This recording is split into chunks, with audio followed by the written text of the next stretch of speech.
Hello again, it's Lock Noob, and in front of us is a Dom IX-HT, I believe. Just 5 pins, but wow, is it quite a tricky pick, I have to say. And it's made tricky by this this warding here. You can see that these pins have to travel quite a long way, but half their travel is below this warding, to the point where you can use Dimple flags. I'm going to use this flag here to pick it, but you sometimes have to also use like a short hook to either go round and sort of push down the pins a bit more, or yeah, it's a tough one. It's not the first Dimple lock I've used a short hook on just to push some of the pins down, but yeah, this is certainly one of those. Also, I think this lock came from originally Lockpicking Pete to Potty 314 or Potty Pie, through to Talan Pick and then on to me, so it's had some provenance as well, which is kind of cool. And yeah, Dom just makes some excellent high security, high tolerance locks with excellent bittings, and they just make them really hard to pick, and I guess that's why they're enjoyable. Anyway, let me throw this into a vise and we'll see where we get to. So we're in the vise. Remember, we haven't got a key, so it's going to make all this picking by feel, no guesswork, no looking at the key for hints, nothing like that. Here is a tension tool. We've got a Dimple flag and a short hook. The keyway is so deep here, it's a bit like picking a super shallow standard pin tumbler, not a Dimple pin. So I don't know. We'll give it a go. See how we get on. It's yeah, it's a tough old pick, and it's a bit back and forth. This one, 1, 2, 1, 2. The tricky bit is 3. Is actually picking pin 5. That's messy. It will not work. I don't know why.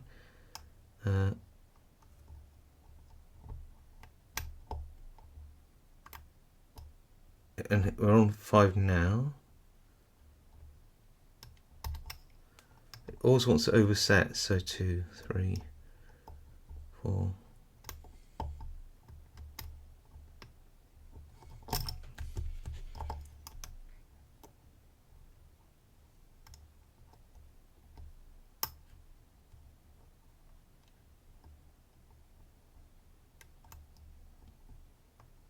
Try.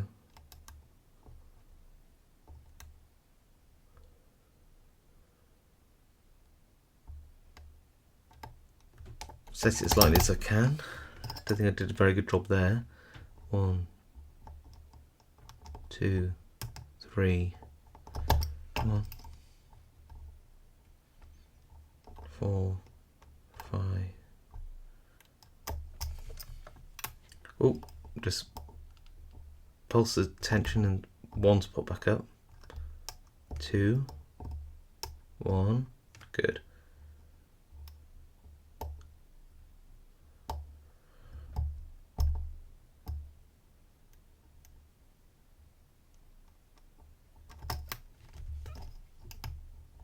Really want to be gentle with setting pin 5. This is 4.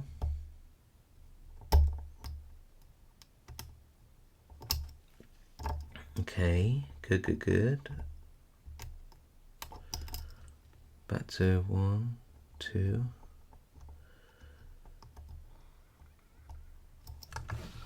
It's a tough one, this. I feel we're getting there slowly.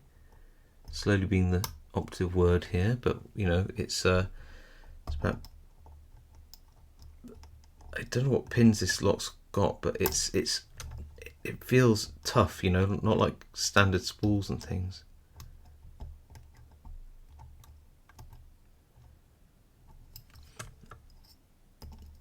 So it's going to bounce the we're going to put this in, and we're going to turn it this way a little bit and see if we can't just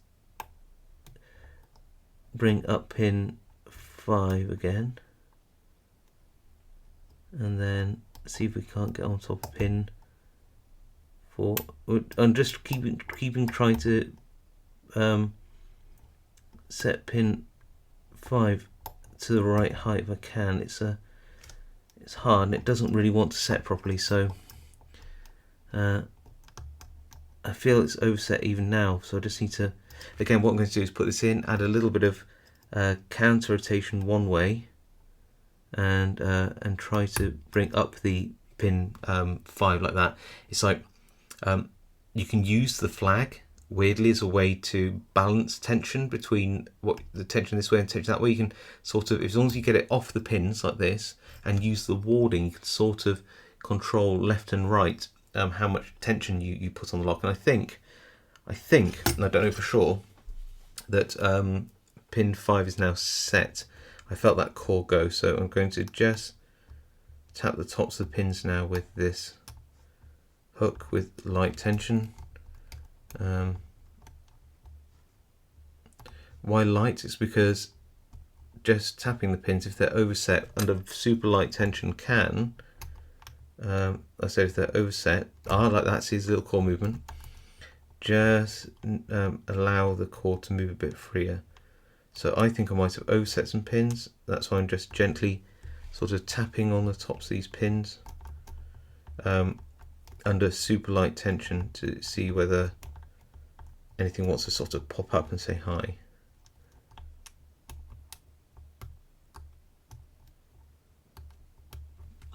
So like I said, I think it's basically picked, but I'm not convinced that we have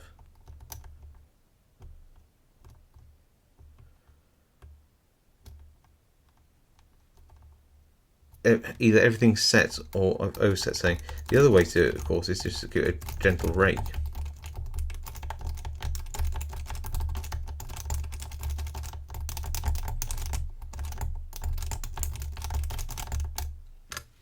No, that isn't working. Okay, well, look, we're almost there, so I will get this. I will get this. Maybe just try that flag a little bit.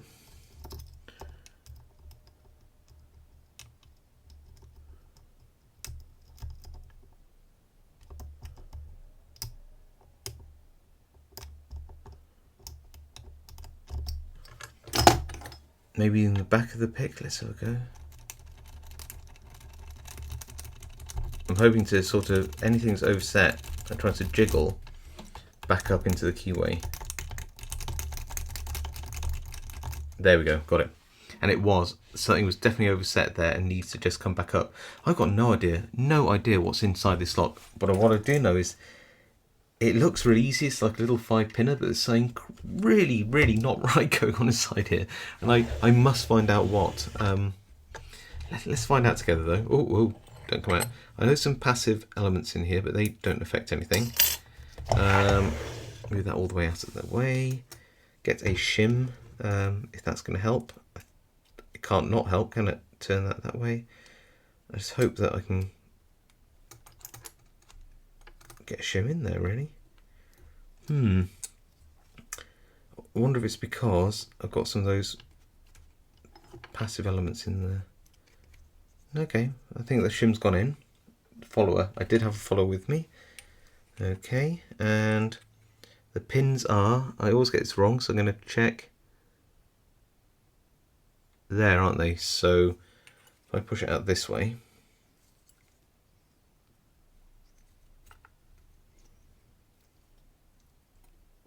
and hope those passive pins don't all fly out everywhere. There we go. Ooh, so, okay, so we're 5 pins, 1, 2, 3, 4, 5, anti-drill, and then there are up to 12, yeah, the 6 passive pin holes, and these will be little T-pins, which I'll take out if I can in a second. Oh, that's, wow, oh, that's 6, or 5, sorry. These are great. No wonder that pin 5 kept oversetting and not coming back. It's a blooming torpedo pin. And they've got these little nubs on the end of each of the key pins as well, which means that they tend to go up into the chambers at the top. See those chambers of the passive pins here on this side? These little nibs tend to, under spring tension, go up into those holes and make it really hard. So they sort of interlock slightly, really hard to get your dimple pick in. So if I can show you on one of these, I wonder if I can. Yeah, so if I put this one in like this, all the way to the bottom, can you see how that pin slightly, well, it definitely touches the top there, and if it aligns with one of the holes for the passive key pins, it's going to go into that too. But yeah, which are all underneath here. Kind of cool, I have to say. Let's try and get one of these passive ones out if I can, just to show you. I don't think they're anything special. Where's the hook? So I'm not going to take them all out. I'll take that one out there. That's easy.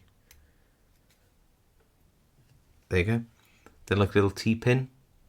Can you see that? And the idea with those is they stay in the core, but there's a little notch there and a notch there. And if you've got the wrong key in, then what will happen is that these will be pressed out like that.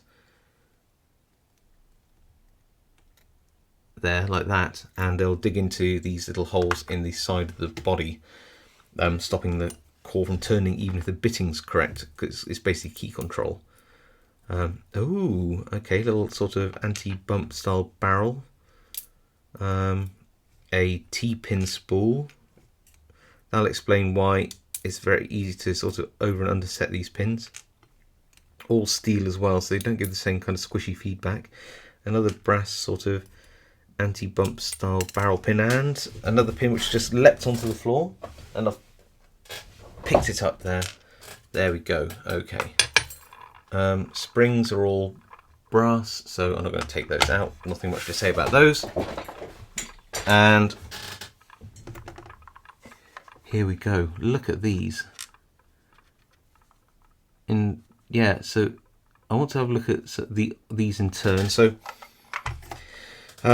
this is pin 5 at the back, and that is very easy to get into an overset position, and it basically falls into a mushroom. This is a mushroom spool key pin, which is really oral torpedo pin, very hard to set. Then these ones are, yeah, little sort of, I'd like to call them anti-bump barrels. They might, if they are anti-bump, they'll sit above the chambers here. If not, they aren't anti-bump, and they, yeah, so they're not anti-bump. If they're anti-bump, they'll be slightly wider and they'd sit above the chambers. I'll just try another one. You know, they go within. So these are a bit, they act a bit like T-pins, these ones then, which means that this little thinned out bit here will drop into, so it sort of be picked like that, and then it'll hit that little step there. And also, if you accidentally overset with a pin, then these might actually drop back down from a set position. The tips will drop back down into the core there, which makes it even harder to pick. And then finally, these awesome sort of dumbbell spools. These are really nice, almost Asa style. I think it's like a little lip on these as well. If you look, can you see the little lip there on both sides?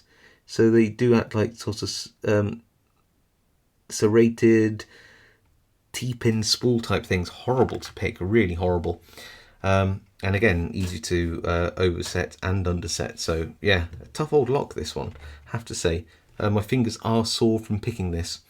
Right, well, that's a heck of a lock. I hope you enjoyed it. If you did, please leave a like. Drop a comment below if you've got anything to say about my picking on this one. I think I was very lucky. If this had a more up and down bitting, more extreme bitting, that would be a heck of a challenge. It's certainly not an easy lock. And of course, if you yeah, I'll see you next time. Don't know what I was even going to say there, but I'll see you next time. Cheers, bye.